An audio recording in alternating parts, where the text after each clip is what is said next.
Here in an umbrella thorn tree in Tanzania, Africa, some fishers' lovebirds are looking for a nice hollow in which to nest and raise their young.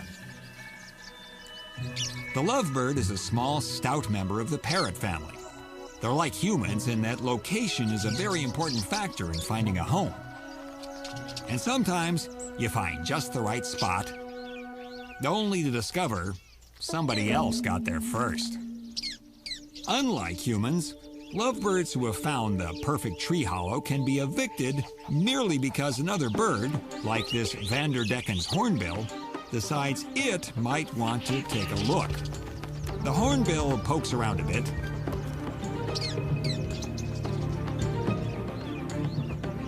but there's no prey here, and this wouldn't make a suitable hornbill home. So the resident lovebird moves back in. It's getting to be the time for the lovebird to make love and to make eggs. First, she feathers her nest with some nice cushy fronds.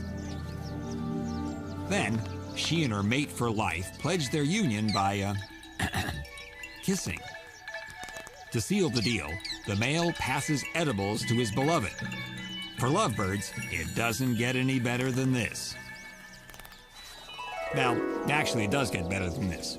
After foreplay, the real play. I mean, they are lovebirds, don't you know?